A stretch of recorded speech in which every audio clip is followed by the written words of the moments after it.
bonjour à tous. Nous sommes au siège du parti d'opposition Leader, où nous reçoit son président, Mamadou Coulibaly, éminent professeur d'économie, ancien ministre et ancien président de l'Assemblée nationale, et cela pendant une décennie. Excellence, bonjour. Bonjour, monsieur. Bonjour aux téléspectateurs. À nos internautes et aussi. Aux internautes. Alors, Excellence, merci de nous recevoir là dans votre bureau qu'on a transformé en studio le temps de cet entretien. Comment vous portez-vous? Oh, j'ai encore quelques douleurs au bras après la bousculade du 5, mais sinon ça va, je survis. Et que ferez-vous le dimanche 30 octobre prochain? Je ne me souviens pas qu'il y ait un événement particulier le 30 octobre. Alors, je vous le rappelle, le 30 octobre prochain, les Ivoiriens sont appelés au référendum. Non, il n'y aura pas de référendum. Ah. Non. Je travaille avec un front de refus qui mettra tout en œuvre pour qu'il n'y ait pas ce référendum. Ce serait dommage pour la Côte d'Ivoire et même une injure pour l'Afrique entière que la Côte d'Ivoire puisse aller au référendum pour cette constitution en cours d'élaboration. Qu'est-ce qui vous fait penser qu'il n'y aura pas ce référendum? Parce que dès demain, les amis politiques et moi réunis au sein du front du refus, nous marcherons au plateau pour expliquer aux populations, pour expliquer à l'opinion notre désaccord et nous continuerons cela à l'intérieur du pays et nous prendrons tous les moyens démocratiques pour éviter ce référendum. Est-ce que vous êtes certain que les Ivoiriens vous suivront? S'ils ne nous suivent pas, alors bon, c'est vrai, peut-être. Ce sera leur choix dans tous les cas. Ce sera leur choix. Mais on leur donne la possibilité, non pas de dire non dans les urnes, mais de dire, de refuser cette constitution, son processus, son contenu. Alors, tout à l'heure, vous nous direz pourquoi vous jugez bon de mobiliser pour le rejet de cette constitution. Mais il y a autour de ce débat constitutionnel 3 opinions qui se dégagent. Il y a l'opinion du oui, il y a l'opinion du non. Donc, 2 opinions qui devraient voter quand même le 30 octobre, et celle du rejet pur et simple que vous incarnez certainement. Alors, et si finalement, malgré tout, on allait à ce référendum, que diriez-vous? Je ne sais pas. Je ne sais pas s'il faut aller à ce référendum. Je n'arrive pas à imaginer que les populations ivoiriennes acceptent d'aller à ce référendum. Que ce soit pour le oui ou le non, c'est le oui qui l'emportera. Est-ce que l'idéal, ce n'est pas d'aller exprimer cette colère-là dans avec Alassane Ouattara et son équipe, peu importe comment vous allez l'exprimer, c'est le oui qui l'emportera toujours dans les urnes. Ce monsieur truque les élections depuis qu'il y participe, je l'ai toujours dit, mais bon, tout le monde regarde. Gbagbo l'a dit au présidentiel de 2010. Moi, je l'ai dit au présidentiel de 2015. On n'a pas écouté, mais c'est Ali Bongo qui a signalé au monde entier que dans le cabinet d'Alassane Ouattara à Abidjan, il y avait une équipe chargée de truquer les élections au Gabon. S'il peut le faire si loin, pourquoi ne le ferait-il pas si près? Il ne faut pas aller à ces élections, sinon c'est le oui qui l'emporte. C'est déjà goupillé. Alors, Excellence, le seul sujet qui, depuis 2011, donc l'année de la chute du président Gbagbo, le seul sujet qui réunit aujourd'hui toute l'opposition, pratiquement toute tendance confondue, c'est ce sujet-là. Finalement, vous vous retrouvez? Avec retard, mais avec joie, avec bonheur. Et je ressens naître cette chaleur combattante, je sens le courage circuler de nouveau dans le corps social, je sens la peur disparaître, je sens l'enthousiasme de reprendre en main les choses en Côte d'Ivoire. Et moi, c'est avec grande satisfaction que je participe à cette dynamique-là. Mais pourtant, contre toute attente, le sit-in annoncé par Pascal Affi-N'Guessan le 5 dernier a été reporté. Mais vous étiez quand même d'une façon ou d'une autre. Oui, reporté, bon, comme ce sont des entités différentes, un sitting reporté, ce n'est pas la fin du combat. Il a reporté son sitting, il a eu sa marche quelques jours après. C'est juste une question de modalité. Mais le moment est venu maintenant, pour demain, que M. Afin Guessan et puis tous les autres qui sont opposés à cette constitution, tous ceux qui pensent même qu'il faut dire non, se mobilisent. Et l'heure n'est plus à l'attentisme pour dire on va aller voir dans les urnes, on va aller voir dans les urnes. C'est maintenant qu'il faut commencer. Le chef de l'État estime quant à lui que sa démarche est noble, elle est citoyenne, que sa démarche va dans le bon sens, puisqu'aujourd'hui, c'est le moment ou jamais de doter la Côte d'Ivoire d'une nouvelle constitution au regard de la récente histoire de ce pays. Alassane Ouattara pense que c'est une bonne constitution qu'il fait élaborer et que voter oui à cette constitution, ce serait voter oui pour un meilleur avenir. Oui, on a deux perceptions complètement différentes et de la loi et du droit et de la Constitution et de la Côte d'Ivoire. La Constitution est un contrat social entre les populations d'un pays pour créer un État auquel on cède une partie des pouvoirs du souverain peuple. Ouattara, lui, met en place un contrat, mais ce n'est pas un contrat social. Lui, c'est un contrat de bail. Un contrat de bail amphithéotique, même, je dirais. Pour un certain nombre d'années, il peut hypothéquer ce pouvoir, il peut céder à qui il veut. Donc, lui est bien placé pour dire que c'est une avancée. Mais c'est une avancée pour le bail qu'il veut faire sur le pouvoir de la Côte d'Ivoire, sur la République de Côte d'Ivoire, sur le palais présidentiel. Pas un contrat social, ce n'est pas une constitution, ça. Alors, Excellence, est-ce que dans le fond, on peut dire raisonnablement que ce que contient ce projet est forcément, tout ce que contient ce projet est forcément mauvais? Ce texte marque quelques avancées quand même. L'école obligatoire figure déjà dans la Constitution. Qui était déjà valide en Côte d'Ivoire. Il y a une réaffirmation des droits fondamentaux des citoyens. C'est ce que j'ai cru lire. Déjà ancien dans toutes les anciennes constitutions. Le statut de la femme aussi. Déjà dans les anciennes constitutions. Mais ce qui est nouveau, c'est qu'il y aura une chambre pour la chef traditionnelle. Un Sénat, une vice-présidence. Ça, ce sont les sources de conflits, les nouvelles sources de conflits, de gaspillage de deniers publics et puis d'accaparement de pouvoir et du patrimoine des populations ivoiriennes. Et expliquez-moi par rapport à la Chambre des rois. La Chambre des rois, vous savez, dans nos différentes contrées, nous n'avons pas de définition précise de qui est roi, qui est chef de canton. Certaines coutumes, certaines tribus n'ont pas de tradition monarchique, d'autres en ont. Si vous créez une chambre des rois et chefs coutumiers, vous passez le message à tous les chefs de village, à tous les chefs de famille, à tous les chefs de tribus, chefs de groupes ethniques, que désormais, ils peuvent s'arranger pour arriver dans cette chambre et puis bénéficier des prébendes de l'État. Vous créez donc une compétition entre des chefs de tribus, donc entre des tribus, pour s'accaparer une part des budgets de l'État. C'est des sources de conflits. Déjà entre nous, politiciens, pour être députés, pour être ministres, vous voyez à quoi ça conduit.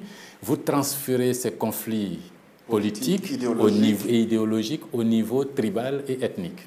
Pourquoi tel village, le chef de tel village est à la chambre et pas le nôtre? Parce qu'on considère que lui est plus grand chef que moi. OK, donc nous aussi, on va faire dissension et puis affirmer notre chefferie, d'ailleurs transformer notre chef en roi. Vous allez trouver dans les villages de l'Ouest, à Gagnoa, Daloa, Issia, Saïwa, Man, là-bas, des gens qui n'ont pas de tradition monarchique s'ériger en monarque. Je suis le roi de Gagnoa, je suis le roi de Soubré. Et puis vous trouverez des chefs de village à Boasso, à Diaka, à Bangourou, qui vont s'ériger en roi. C'est parti pour des conflits sociaux, des conflits ethniques. C'est pas bon du tout. Ce sont vos prédictions, en fait. Sans compter les dépenses supplémentaires que cela va causer à l'État, alors qu'on a un Parlement qui est insuffisamment exploité et qui n'a presque pas de pouvoir. On y met un Sénat qui n'a aucun sens, plus cette division tribale de la Côte d'Ivoire, c'est déplorable. Il faut rejeter cela. Alors, allons un peu plus loin dans le contenu de ce projet de nouvelle constitution. Que pensez-vous de la création de ce poste de vice-président un vice-président de la République qui sera élu sur le même ticket que le futur président de la République, mais en attendant, le chef de l'État voudrait bien en nommer un. Oui, c'est simplement interprété. Alassane Ouattara, de 2016 en 2020, désigne son successeur dont les fonctions ne sont pas précises du tout. C'est quelqu'un qui va glander tranquillement autour de lui, qui n'a rien à faire. Et puis, au moment où Ouattara, en 2020, décide de continuer son mandat, il a quelqu'un qui peut être à côté de lui pour partager le gâteau, ou décide de ne plus être président. Bon, le type devient son successeur sans avoir eu un mandat populaire, puisqu'il a été peut-être par Ouattara. Est-ce que vous ne lui prêtez quand même pas au président Ouattara des non, intentions peut-être qu'il n'a pas? Je lis le comportement politique de M. Ouattara. En 2010, pour convaincre les Ivoiriens et même ses partenaires du RHDP de le laisser être candidat et lui seul, il a dit simplement « Je ne veux qu'un seul mandat ». Vous trouvez ça sur YouTube. Un seul mandat de 5 ans. Une fois assis au pouvoir, il leur a dit « Non, non, non, il me faut un second mandat et une candidature unique ». Et il leur promet une fusion et puis une vice-présidence. Moi, je ne regarde que ce qu'il fait. Je ne me contente pas de ce qu'il dit. Alors, le poste de vice-président de la République enlève au président du Parlement, vous l'aviez été, enlève au président du Parlement son statut de dauphin constitutionnel. J'aime pas trop cette expression, mais bon. Oui, en fait, c'est même pas un dauphin. Le dauphinat a existé en Côte d'Ivoire dans la constitution, la première constitution. Le dauphin, c'est celui qui succédait alors au président de la République et terminait son mandat avec quasiment les pleins pouvoirs. En 2000, dans la rédaction de cette constitution, on a enlevé cette possibilité au président de l'Assemblée nationale qui a 90 jours au maximum pour organiser les élections, être candidat s'il le veut, et puis ne pas l'être si ça ne l'intéresse pas, mais pour installer un pouvoir régulier. Pendant ces 90 jours, il ne touche quasiment à rien. C'est cet élément que Ouattara supprime désormais. Il revient au format du dauphinat et son successeur désigné est automatiquement en position de prendre le pouvoir pleinement. C'est un recul. Un recul démocratique. C'est un recul démocratique grave quand même. Est-ce que c'est pour tout cela que vous reprochez à cela, vous indexez cela comme, comment je vais dire, une démarche monarchique? À rejeter une démarche monarchique, oui. Mais au-delà de l'aspect monarchique de la démarche, il y a l'aspect dictatorial qui est derrière. La Constitution actuelle prévoit ces modalités de modification. Ce que M. Ouattara fait, c'est ni plus ni moins qu'un coup d'État. Il n'a pas le droit de rédiger une nouvelle Constitution pour la Côte d'Ivoire. Nulle part dans les prérogatives du président de la République de Côte d'Ivoire, il a dit qu'il peut rédiger une nouvelle Constitution. Et finalement, qui prendrait l'initiative? Un collège constitutionnel, un forum constitutionnel, une assemblée constituante, on trouve le nom. Le président peut initier, dit, bon, compte tenu de notre histoire, j'aimerais bien. Et puis, il met en place, en consultant toutes les forces sociales et politiques du pays, pas en les appelant au palais et puis en leur disant voilà ce que je veux faire, mais en leur disant j'aimerais bien qu'on évolue sur le plan constitutionnel. Est-ce que vous pouvez y réfléchir? Les gens vont réfléchir et viennent lui dire non, c'est très satisfaisant ce qu'on a, ou bien tiens, voilà, on a quelques idées, voilà ce qu'on va faire. Ce n'est pas du tout ce que lui il a fait. Il a désigné des experts qui ont travaillé en vase clos, qui ont rédigé un document, qui sont allés lui présenter et curieusement, ce sont les termes de référence qu'il leur a confiés qui se retrouvent exactement dans le projet qui sort. Donc, ce sont ces desiderata que ces experts sont allés formaliser. Il prend ce document, au lieu d'aller directement au référendum auprès du peuple souverain, mais il considère que c'est lui le souverain, il décide de créer une voie. Un raccourci, il passe par une Assemblée nationale, mais nulle part dans la Constitution actuelle, il n'est dit que l'Assemblée nationale est habilitée à adopter une nouvelle Constitution. Ce n'est pas dans les prérogatives de l'Assemblée nationale, c'est dans les prérogatives du peuple de Côte d'Ivoire. Cette Assemblée, à 4 jours pour statuer et adopter la Constitution. Les députés ne l'ont même pas lu. On leur a dit simplement « votez ». Ils ont voté, et puis on va au référendum, et en 10 jours, on doit avoir fini de voter. C'est dictatorial. Le peuple de Côte d'Ivoire, les citoyens ordinaires, lambda, les associations, les villageois, la société civile, les paysans, les jeunes, les étudiants, les intellectuels n'ont pas eu de débat. Vous êtes journaliste, vous êtes opinion publique. Est-ce que vous avez déjà entendu parler d'un débat constitutionnel en Côte d'Ivoire? Non, on dit qu'il y a une nouvelle constitution, on va au référendum. Je pense que la Côte d'Ivoire est trop sérieuse, est trop importante pour la sous-région et pour la population ivoirienne pour qu'on n'aille pas dans ce sens. C'est une injure à l'Afrique, c'est une injure à l'intelligence même des populations ivoiriennes que de faire ça. Donc, au-delà de l'aspect monarchique, il y a l'aspect dictatorial. Il impose ce qu'il veut. Et ce que Ouattara veut, pour lui, il appelle ça démocratie. Pour nous, c'est la dictature. Excellence. Dans ce projet de nouvelle constitution, quand on évoque les critères d'éligibilité du président de la République, le « et » a cédé sa place au « ou ». C'est une bonne chose. Voilà, mais il faut continuer d'être ivoirien d'origine. Alors, quelle signification juridique, à vos yeux, être ivoirien d'origine a? Il n'y en a pas du tout. C'est un concept totalement flou. Totalement flou. L'ivoirien d'origine est un concept né de Bédier et puis exploité par la suite par Ouattara. L'ivoirité tribaliste à la Bédier et l'ivoirité technocratique du rattrapage à la Ouattara sont d'accord là-dessus. Et c'est curieux. Ce qu'on a reproché à la Constitution de 2000, ça a été de dire que cette Constitution fait le distinguo entre les Ivoiriens d'origine et les Ivoiriens de circonstance. D'où la thèse de l'ivoirité contenue dans cet article 35. Le « et » le « ou » ne pose pas problème. Papa et maman, papa ou maman, mais c'est l'Ivoirien d'origine. Mais qu'est-ce que c'est qu'un Ivoirien d'origine? On n'en sait rien.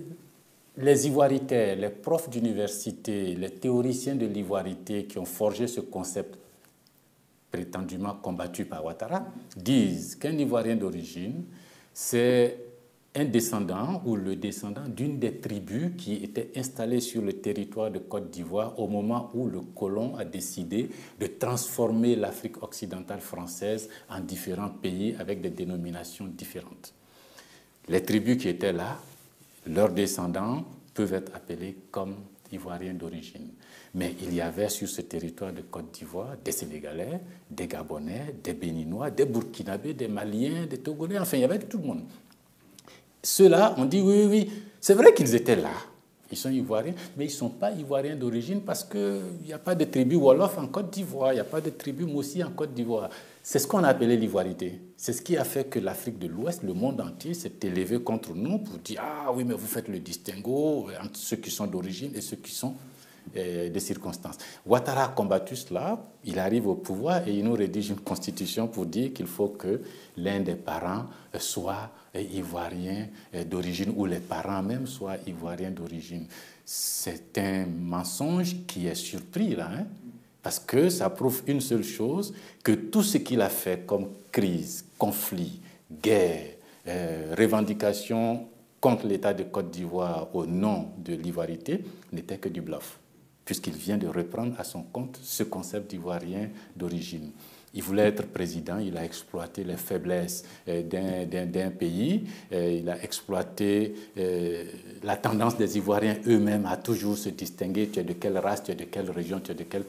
Il a exploité et puis il est devenu président, mais ce n'est pas pour résoudre cette question d'ivoirité, hein, pas du tout, il exploite. Ok, Excellence. À Marcoussis, il m'est revenu que toutes les parties impliquées dans cette discussion-là il y a quelques années avaient reconnu la nécessité de changer un certain nombre de choses au niveau de la Constitution. Tout à fait. Notamment l'article 35. Et j'aurais même appris que le verrou de l'âge limite, vous étiez entendu, que cela soit sauté. Ça a été. Ben, pourquoi aujourd'hui alors l'opposition se plaint du fait que il n'y aura plus de limite d'âge pour se présenter à la présidentielle. L'opposition dit que si Ouattara s'était contenté de reprendre la rédaction de l'article 35 telle qu'elle est sortie, cette rédaction de Marcoussis, et de la plaquer dans la Constitution de 2000, il n'y aurait pas eu de discussion. On aurait fait campagne pour le oui et puis c'est tout.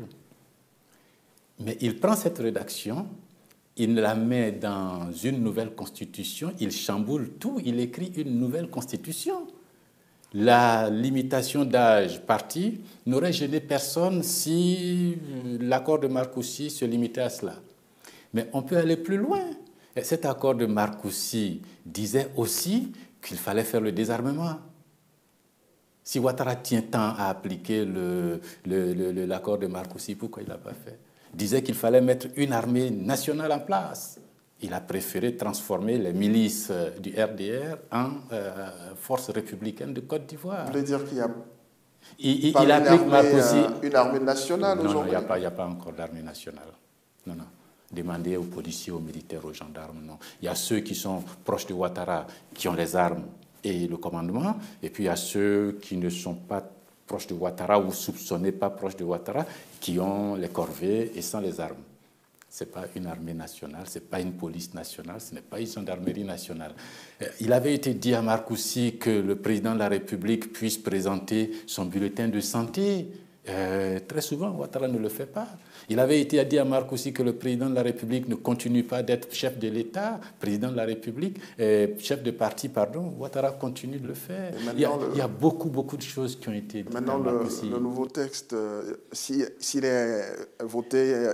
formalise, constitutionnalise les pratiques de Ouattara. Et il ne faut pas évoquer Ouattara et Marcoussis. Marcoussis a dit de prendre la rédaction de l'article 35. Tout ce qu'on demandait à Ouattara, c'est de prendre l'article 35 nouveau et de remplacer l'article 35 ancien. Il aurait fait ça, il n'y aurait pas eu de contestation, on serait allé au référendum, tout le monde aurait voté oui, et puis l'histoire de Côte d'Ivoire, ce n'est pas du tout ce qu'il fait, il prend un alibi. Marcoussis n'a pas dit que de créer une chambre des rois, Marcoussis n'a pas dit de créer un vice-président, Marcoussis n'a pas dit de modifier le mandat et la durée des travaux du Parlement, Marcoussis n'a pas dit de nommer tous les chefs d'institution comme il le fait. Ce n'est pas sérieux ce qu'il dit. Mais depuis Marcoussis jusqu'à aujourd'hui, de l'eau a coulé sous les ponts. Oui, sauf que, bon, le pont a coulé avec l'eau, hein. La rupture est devenue encore plus nette entre les populations ivoiriennes. Ouattara est arrivé et a exploité, au lieu de rassembler les populations, il n'a pas fait. Marcoussis disait réconciliation nationale. Le gouvernement qui est sorti d'ailleurs de Marcoussis s'appelait gouvernement de réconciliation. Il n'a pas fait. Gbagbo n'a pas réussi cela. Non? Mais ils étaient tous ensemble, c'est les signataires. Vous avez introduit la question en termes de signataires de Marcoussis tomber d'accord sur quelque chose. Que ce soit Gbagbo au pouvoir, il a fait. Ouattara a critiqué que la réconciliation n'avait pas été faite. Bon, Ouattara au pouvoir, bon, la réconciliation n'est toujours pas faite. Il vous répondra qu'il fait ce qu'il peut. Bon, qu'il ne touche pas. S'il ne peut pas faire le moins, il ne faut pas qu'il aille chercher à faire le plus. Le moins, c'était la réconciliation, le désarmement, la nouvelle armée, la transparence dans la gestion de l'État. Le plus, la rédaction d'une nouvelle constitution le dépasse un peu. Il ne faut pas qu'il aille dans ce sens. Il faut qu'il retire simplement son texte. Alors, visiblement, il n'y aura plus de commission électorale indépendante. Elle sera remplacée par une autorité administrative indépendante. Ça veut dire quoi? Que la Côte d'Ivoire va accuser un recul démocratique extraordinaire. Encore? Oui, Ouattara était Premier ministre de Côte d'Ivoire quand le débat en 90 a eu lieu. Les gens se sont battus pour finir par obtenir une commission électorale indépendante. Ce monsieur était Premier ministre quand ils ont fabriqué de fausses pièces d'identité jaunes distribuées à des gens pour faire élire le président Houphouët-Boigny. Et puis juste après cette élection, le monsieur Ouattara a jeté les policiers dans les rues pour récupérer ces cartes d'identité, les déchirer. L'ivoirité et la xénophobie commençaient par là. Maintenant, il arrive président, cette commission électorale qu'il manipule comme il veut, hein, il fait ce qu'il veut de la commission électorale, c'est lui qui dicte ce qu'il faut faire. Il trouve que c'est encore trop long, tout ce qui est procédural, tout ce qui permet de respecter les normes est détesté par Ouattara. Donc, il fait sauter cette commission électorale et puis il met une autorité administrative dite indépendante, mais qui sera gouvernée directement soit par le ministère de l'Intérieur, soit par le ministère chargé des relations avec les institutions ou le ministère de la Justice. C'est un recul. Ouattara n'aime pas l'état de droit. Quand vous regardez les procédures de dépenses des marchés publics, il trouve que c'est trop long pour suivre la procédure, donc il faut prendre des raccourcis, il fait du gré à gré. Qu'il y a des dispositions qui sont prises pour que les marchés ne soient plus passés au... L'autorité, la haute autorité chargée des marchés publics est créée depuis longtemps. Ouattara l'a logé à la présidence de la République et puis quand on sort les statistiques, 80% des marchés sont passés gré à gré. Et toujours sur coup de fil des gens du palais. Alors, du point de vue de la séparation des pouvoirs, est-ce que vous pensez que ce nouveau texte marque également un recul ou une avancée? Un recul. Déjà, le Parlement de Côte d'Ivoire, depuis les indépendances, n'a jamais été une institution solide par rapport à l'exécutif. La personnalité d'Houphouët-Boigny et puis ensuite les constitutions ont fait que le chef de l'État, le gouvernement, a toujours été très au-dessus et de façon écrasante par rapport aux autres institutions qui pourtant, pour le Parlement, devaient être chargées de contrôler le gouvernement. Ce n'est pas le cas. La Constitution actuelle va diluer ce pouvoir du Parlement, diversifier les institutions parlementaires et puis en définitive noyer le poisson dans l'eau, mais pour ramener tout le pouvoir au président de la République, d'où la création d'un Sénat. Un Sénat dans lequel le président va nommer le tiers des parlementaires. Et ce tiers de parlementaires va avoir les mêmes droits que ceux élus. Déjà, ceux qui sont élus n'ont pas de pouvoir. Tout ce qui préoccupe la plupart des parlementaires, c'est nos pécules, nos droits, nos avantages. Est-ce que nous contrôlons le gouvernement? Est-ce que nous défendons la voix du peuple? Oui, vous savez, ça c'est important, mais il faut que nous-mêmes on survive d'abord. Un Parlement comme ça méritait d'être renforcé, méritait d'avoir plus de pouvoir et de pouvoir convoquer le gouvernement pour l'entendre sur les dossiers minimes ou les dossiers maximes. Mais en même temps que, parlant de la séparation des pouvoirs, le président ne sera plus le président du Conseil supérieur de la magistrature. Ça, c'est une avancée ou pas? C'est un recul aussi. On a critiqué le fait qu'il était le président du Conseil supérieur de la magistrature. Dans sa rédaction, il dit, alors, dans ce cas, je ne serai plus le président du Conseil supérieur de la magistrature, mais c'est moi qui nomme le président de la Cour suprême, le président de la Cour de cassation, le président de la Cour des comptes, le président du Conseil constitutionnel, et le Conseil supérieur de la magistrature sera aussi nommé géré par une personnalité que je nommerai et qui va travailler, qui va m'assister dans mon travail.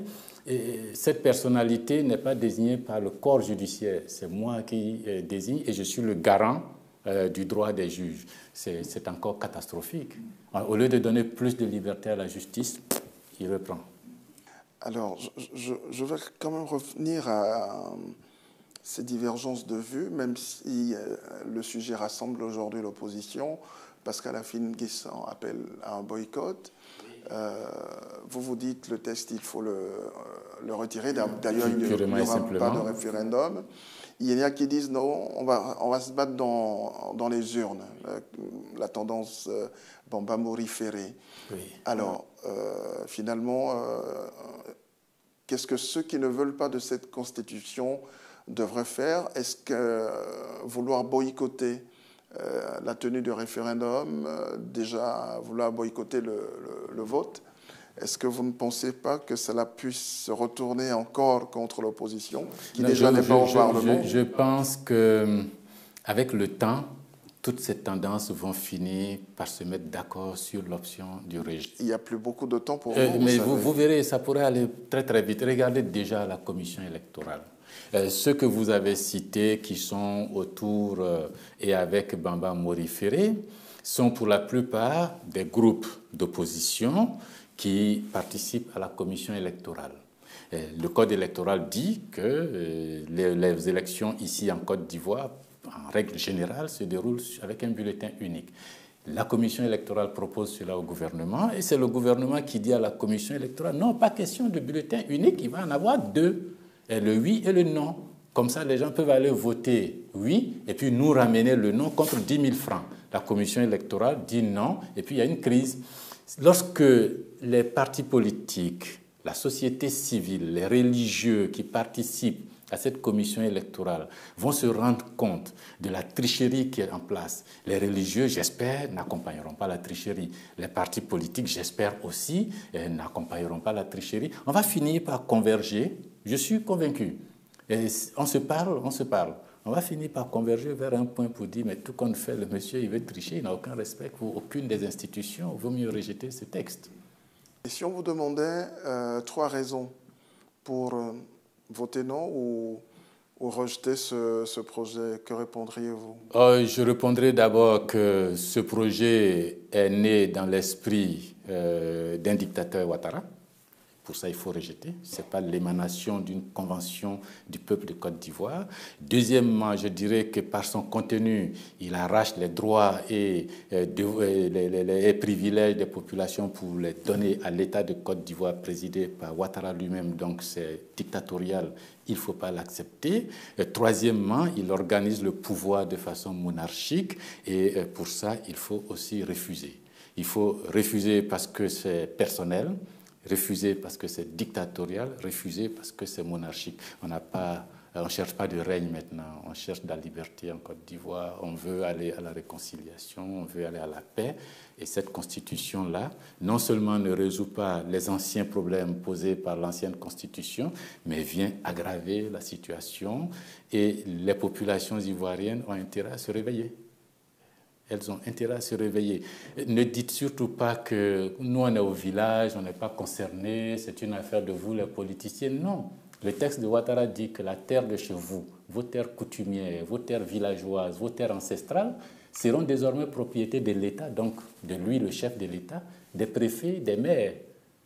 Et puis, ce sont eux qui vont distribuer. C'est un recul. Si vous vous laissez faire, c'est terminé pour la Côte d'Ivoire et les conflits vont continuer. Vous, les chefs, s'il vous blague avec sa chambre, si vous y croyez, mais vous allez faire éclater autour de vous. Chacun va devenir chef. Vous allez perdre l'autorité. Vous, les jeunes et les femmes, si vous pensez que les droits proclamés vont être effectivement mis en application, regardez ce qu'il fait aux députés, regardez ce qu'il fait aux juges.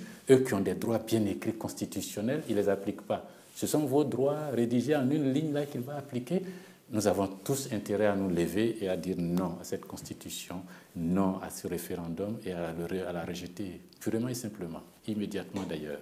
Je vous remercie. Je vous en prie. Merci de m'avoir donné l'occasion. Merci.